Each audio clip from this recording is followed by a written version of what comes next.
Quer dizer que o Dias Toffoli gravou os ministros do Supremo na reunião secreta de ontem. Gente, conversas vazaram. A Mônica Bergamo, da Folha de São Paulo, publicou hoje uma bomba. Presta atenção aqui. Hoje o assunto é sério. Reunião secreta no STF, suspeita de gravação em clima de desconfiança.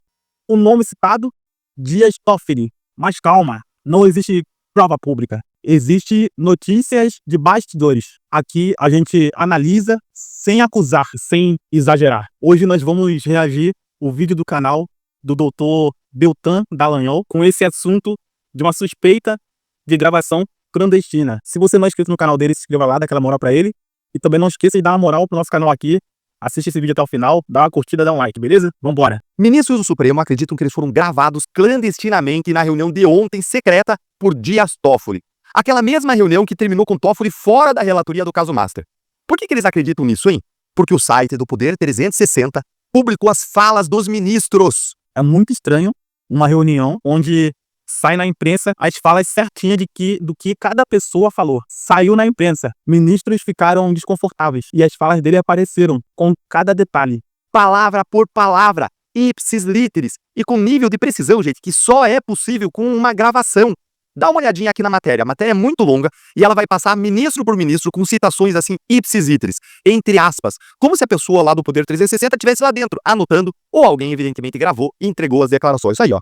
Para chegarmos a essa notícia, é porque os ministros eles ficaram desconfortáveis. Afinal, as falas deles apareceram na mídia, com muitos detalhes, com aspas, palavra por palavra. Alguns ministros eles suspeitam que alguém gravou a reunião. Sabemos que os repórteres de Brasília, eles têm suas fontes internas. E é possível reconstruir falas com base em relatos. Isso acontece sempre. Então, até aqui, não existe confirmação. Gilmar Mendes, vem falas dele. Carmen Lúcia, várias aspas. Luiz Fux, aspas. Alexandre de Moraes, várias aspas. Nunes Marques, mesma coisa, olha aqui, várias aspas dele.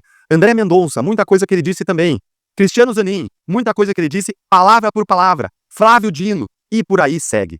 Aí, olha... Agora... vamos trabalhar com a hipótese de que alguém tenha gravado escondido. Isso é sério demais, muito grave, porque quebra a confiança. O clima fica tenso e o STF ele funciona em grupo, em unidade. Os ministros eles precisam discutir antes de uma votação. E se ninguém confiar em ninguém, o ambiente ele fica pesado. Mas repito, não há provas públicas. É apenas suspeita, não é um fato confirmado. Aqui o que saiu na Folha de São Paulo, ó.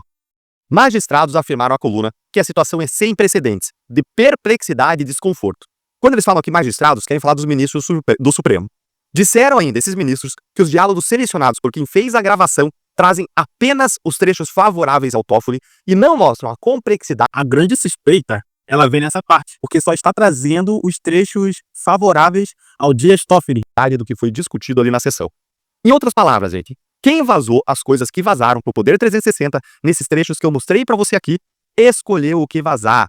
E escolheu vazar o que protegia e beneficiava Dias Toffoli. Eu vou traduzir isso aqui pra você. Ontem, na frente do Toffoli, vários ministros foram solidários a ele, foram gentis com ele, expressaram ali um coleguismo, um apoio. Gilmar Mendes, por exemplo, ele disse isso aqui, ó. Eu acho que o que está por trás disso é que o ministro Toffoli tomou algumas decisões ao longo do seu tempo, nesse caso Master, aqui no STF, que contrariaram a Polícia Federal. Dá para perceber que os trechos que foram divulgados, eles beneficiam o Dias Toffoli. E se isso for verdade, seria um vazamento seletivo. Mas também aqui, não temos provas. Não sabemos o que ficou de fora. Não sabemos o contexto total. E em política, o vazamento quase sempre é estratégico. Isso não é novidade em Brasília. E a polícia quis revidar. Luiz Fux disse uma coisa também parecida, olha aqui, ó. Fux disse, o ministro Toffoli para mim tem fé pública, o meu voto é a favor dele, acabou. Eu não sei o que vocês estão discutindo. André Mendonça, até mesmo ele, defendeu o Toffoli segundo a gravação, o trecho divulgado. Até Mendonça. A lógica é clara. Se os outros ministros souberam que ele gravou e vazou, eles também sabem que ele tem as gravações. Ele vai ficar isolado dos ministros. Porque quando uma pessoa, ela trai, ela faz esse tipo de ato que ele fez, as pessoas acabam se afastando. E parece que é isso que vai ocorrer com ele. Ele vai ficar de canto, vão deixando ele de lado. E quem tem as gravações tem um poder de vida e de morte. Quem sabe o que mais os ministros falaram nessa reunião secreta, hein? E o Toffoli, gente? Como é que foi a reação dele depois que essas conversas vazaram? Será que ele vai soltar a gravação completa? Se realmente foi gravado, né? Será que ele vai querer soltar todas as informações para prejudicar outros ministros? Parece que virou moda essa situação de gravar pessoas e ter as pessoas na palma da mão. Tem o caso do Didi, agora o caso do Epstein. Ou seja, os dois eles gravavam pessoas poderosas e depois ameaçavam com vídeo, com áudio. Não sei se o Toffoli tá fazendo a mesma coisa, mas há uma semelhança nesses casos. Adivinha, ele negou tudo. Olha aqui, ó. Ele disse aqui basicamente, Ele não é bobo. Claro que ele ia negar. ó, eu não gravei e eu não relatei nada pra ninguém. Ele levantou a suspeita de que algum funcionário do setor de informática pode E ainda sobrou pro estagiário. Botou culpa no estagiário, falando que foi alguém do setor de informática. ter feito a gravação. Aham, sei. Praticamente aí o que o Toffoli fez foi colocar a culpa no estagiário. Mas, gente, o estrago, ele tá feito. A CNN Brasil, do blog do Matheus Teixeira, confirma. O clima na corte, no Supremo, é de perplexidade. Os ministros, eles são simplesmente incrédulos. E a suspeita sobre o Toffoli vai isolar ele ainda mais na corte. Porque Exatamente isso que eu falei. Ele vai ficar isolado. Ele perdeu a confiança dos ministros. Se naquela reunião cada ministro demonstrou apoio a ele, depois desse vazamento, ele perdeu essa credibilidade. teve ali uma quebra de confiança que não tem um conserto fácil. E imagina o que pode acontecer se, a partir de agora, os ministros do Supremo passarem a gravar as conversas uns dos outros para se proteger.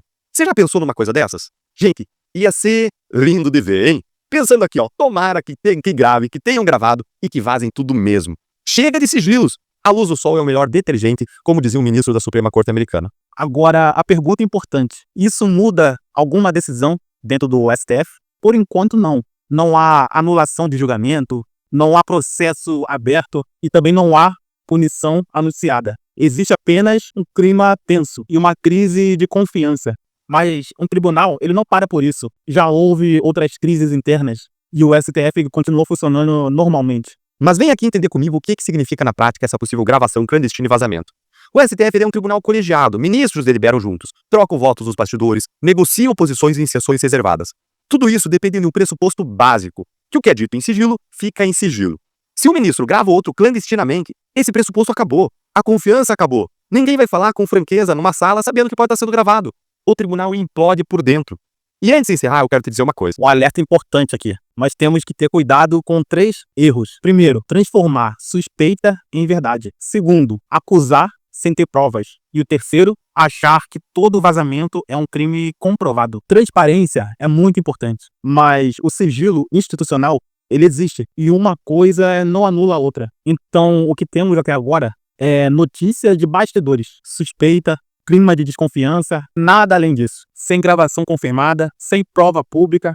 Afinal, ele desmentiu. Ele falou que não foi ele que vazou. Colocou a culpa no estagiário. Então, o resto é narrativa. E narrativa em Brasília é disputa de poder. E se você gosta de análise firme, mas com responsabilidade, já se inscreve no canal, deixa seu like, compartilha esse vídeo. O Brasil precisa entender o jogo, não apenas reagir a uma manchete. Forte abraço e até o próximo vídeo.